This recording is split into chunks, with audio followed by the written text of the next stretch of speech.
السلام علیکم ورحمۃ اللہ وبرکاتہ۔ محترم ناظرین، امید ہے کہ آپ حضرات خیر و عافیت سے ہوں گے۔ سب سے پہلے تمام ہندوستان کے باشندوں کو 26 جنوری کی تہ دل سے مبارکباد۔ آئیے ایک نظر 26 جنوری پر ڈالیں کہ 26 جنوری کیوں منائی جاتی ہے اور اس میں کیا کیا کام ہوئے۔ میرے دوستو، ہندوستان کا شمار دنیا کے سب سے بڑے جمہوری ملکوں میں ہوتا ہے، جہاں ہندو، مسلم، سکھ، عیسائی سبھی مذاہب کے لوگ بڑی محبت سے رہتے چلے آ رہے ہیں۔ اس لیے کہ ہندوستان کو انگریزوں سے آزاد کرانے کے لیے تمام مذاہب کے لوگوں نے مل کر لڑائی لڑی اور 15 اگست 1947 کو ہندوستان آزاد ہوا۔ پھر ہندوستان کے چلانے کے لیے 26 نومبر 1949 کو ایسا قانون بنایا گیا جس میں ہر مذہب کے لوگوں کو اپنے مذہب کے اعتبار سے رہنے کا حق دیا گیا۔ یہ قانون 26 جنوری 1950 کو نافذ کیا گیا۔ اس قانون کے بعد ہندوستان میں جمہوری طرز کا آغاز ہوا۔ 26 جنوری کے دن ہندوستان میں یوم جمہوریہ کے نام سے جس طرح کالج اور یونیورسٹیوں میں تقریب کا انعقاد کیا جاتا ہے، اسی طرح مدارس اسلامیہ میں بھی پرچم کشائی کے لیے جشن کی تقریب کا اہتمام کیا جاتا ہے۔ اور طلبہ عوام کو ہمارے اسلاف نے جنگ آزادی میں جو کارہائے نمایاں انجام دیا اور وطن عزیز کی آزادی کی خاطر اپنی جانوں کا جو نذرانہ پیش کیا، جنہوں نے اپنے وطن عزیز کو غلامی کی زنجیروں سے نجات دلانے کے لیے ہنستے ہنستے اپنی جانیں قربان کر دی، اس سے باور اور روشناس کرایا جاتا ہے۔ اور یہ بھی بتایا جاتا ہے کہ دوسرے مذاہب کے بنسبت ہندوستان کی آزادی میں مسلمانوں کا رول بہت ہی اہم رہا ہے، اور یہ تحریک اصل میں مسلمانوں نے ہی شروع کی تھی۔ اس کا اندازہ ہم اس طرح لگا سکتے ہیں کہ سن 1857 کے ایک سال میں یہاں پر ہند میں 24,000 مسلمانوں نے وطن عزیز کے لیے اپنی جانوں کو قربان کیا تھا۔ یوم جمہوریہ کی مناسبت سے جنگ آزادی کی قربانیوں کو عام کیا جاتا ہے اور عوام کو مجاہدین جنگ آزادی کی قربانیوں سے روشناس کرایا جاتا ہے، نئی نسلوں کے ذہن میں تازہ کرایا جاتا ہے۔ انہوں نے ہمارے لیے قربانیاں اس لیے پیش کی تاکہ ہم آزاد فضا میں سانس لے سکیں۔ جب ہمیں آزادی ملی تو جو قانون ملک کے لیے بنایا گیا، اس میں ہر مذہب و ملت کے لوگوں کو اپنے اپنے مذہب پر چلنے کی آزادی عطا کی گئی۔ واقعی میں ہندوستان کا قانون اتنا اچھا ہے کہ اس میں کسی مذہب سے ٹکراؤ نہیں ہے۔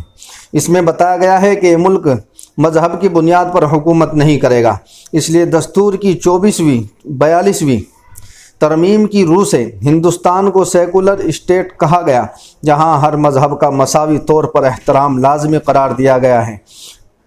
قانون ہند کے مطابق ہر ہندوستانی شہری، چاہے وہ کسی بھی مذہب کا ماننے والا کیوں نہ ہو، قانون کی نگاہ میں برابر ہے، اور ہر شہری کو آزادی رائے، آزادی خیال اور آزادی مذہب کا حق حاصل ہے۔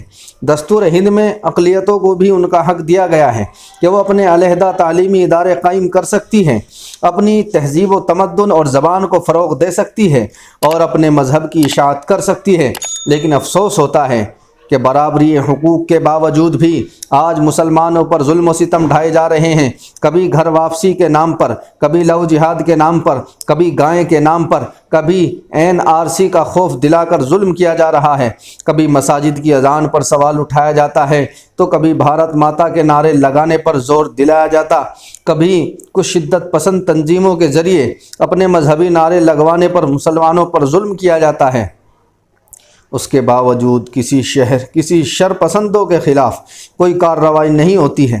الغرض ان حالات کا مشاہدہ کرنے کے بعد یہ معلوم ہوتا ہے کہ مسلم اقلیت کو آئین میں ملنے والے تمام حقوق سے محروم کرنے کی مکمل کوششیں زور و شور سے جاری ہیں، اور حکومت خاموش تماشائی بنی دیکھ رہی ہے۔ اس وقت ہر ہندوستانی مسلمان کے لیے ضروری ہے کہ وہ دستور ہند کو جانیں اور دستور ہند سے متعلق جو کتابیں دستیاب ہیں ان کو پڑھنے کی کوشش کریں، اور ایسے لوگوں سے نبرد آزما ہوتے ہوئے دستور ہند کی روشنی میں ان کی ظالمانہ کوششوں کو ناکام بنائیں۔ انگریز یہاں سے چلے تو گئے، لیکن افسوس ان کے نظریے کو ماننے والے ابھی بھی موجود ہیں، جو انگریزوں کے اثرات بد کو قبول کر کے ہندوستان کو مذہب، علاقے، برادری اور غریبی اور امیری اور رنگ و نسل کی بنیاد پر تقسیم کرنے میں لگے ہوئے ہیں، اور مسلمانوں کے ساتھ مذہب کی بنیاد پر متعصبانہ رویے کی تحریک چلائی جا رہی ہے، اس کے باوجود بھی ہندوستان کا ہر مسلمان یہاں کی اس دم توڑتی ہوئی جمہوریت کا احترام کرتا ہوا نظر آتا ہے۔ تمام مدارس اسلامیہ میں آج بھی 26 جنوری اور 15 اگست کو پرچم لہرانے کی تقریب منعقد کی جاتی ہے اور علامہ اقبال کا لکھا ہوا ترانہ پڑھا جاتا ہے: سارے جہاں سے اچھا ہندوستان ہمارا ہمارا، سارے جہاں سے اچھا ہندوستان ہمارا، ہم بلبلیں ہیں اس کی، ہم بلبلیں ہیں اس کی، یہ گلستاں ہمارا ہمارا، سارے جہاں سے اچھا۔ السلام علیکم ورحمۃ اللہ وبرکاتہ۔